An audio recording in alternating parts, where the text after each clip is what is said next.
लाभ और हानि। एक गरीब आदमी बड़ी मेहनत से एक रुपया जोड़कर मकान बनवाता है। उस मकान को बनवाने के लिए वह पिछले 20 वर्षों से एक पैसा बचत करता है ताकि उसका परिवार छोटे से झोपड़े से निकलकर पक्के मकान में सुखी से रह सके।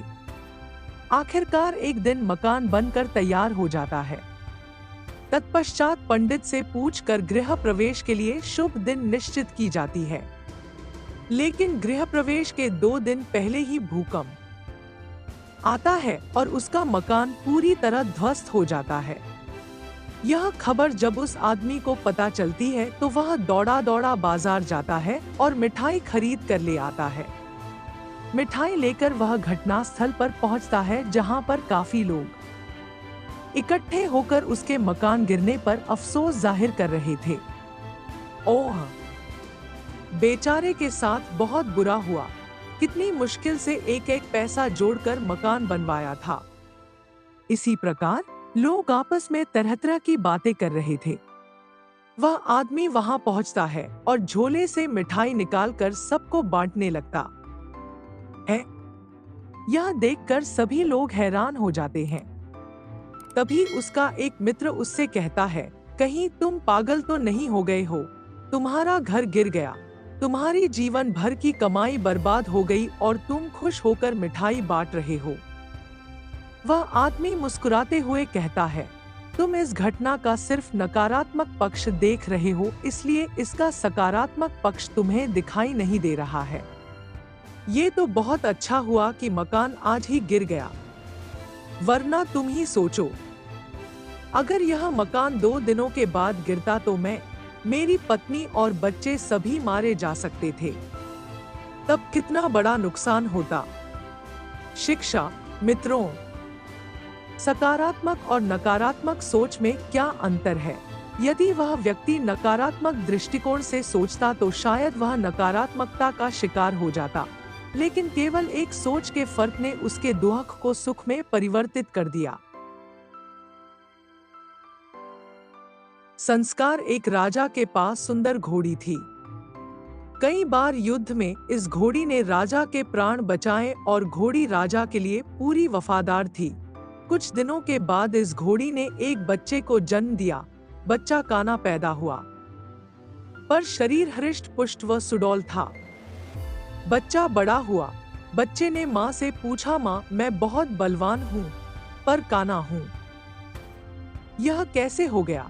इस पर घोड़ी बोली, बेटा, जब मैं गर्भवती थी तब राजा ने मेरे ऊपर सवारी करते समय मुझे एक कोड़ा मार दिया, जिसके कारण तू काना हो गया।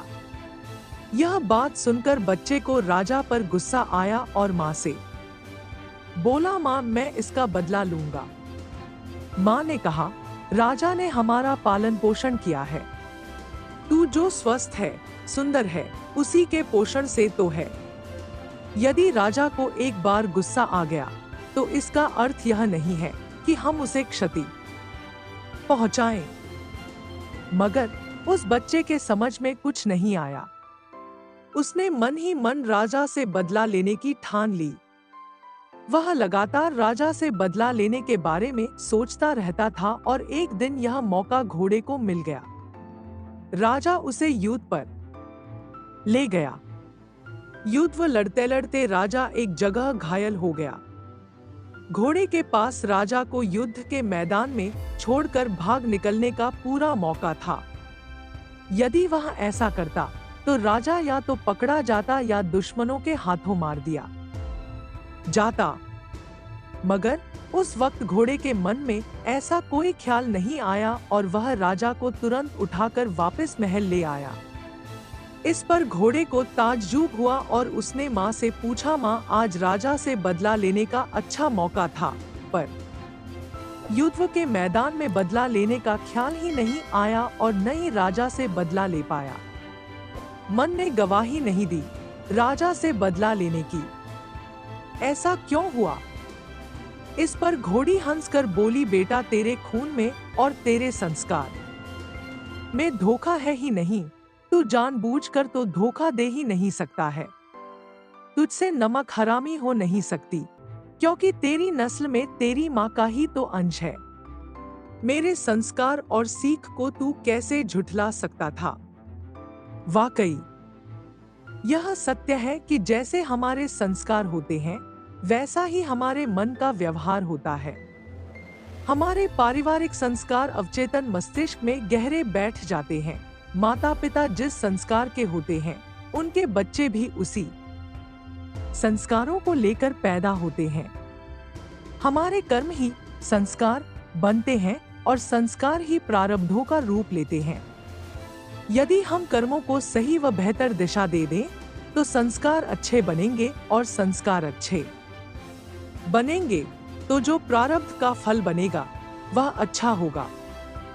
शिक्षा, हमें प्रतिदिन कोशिश करनी होगी कि हमसे जानबूझकर कोई गलत काम न हो और हम किसी के साथ कोई छल कपट या धोखा भी न करें। बस इसी से ही स्थिति अपने आप ठीक होती जाएगी और हर परिस्थिति में प्रभु की शरण न छोड़े तो अपने आप सब अनुकूल हो जाएगा। दोस्तों, आपको ये कहानी कैसी लगी कमेंट में हमें जरूर बताएं। मुझे आशा है कि आपको इस कहानी से बहुत सीख मिली होगी। तो चलिए मिलते हैं अगले वीडियो में, तब तक के लिए जय हिंद।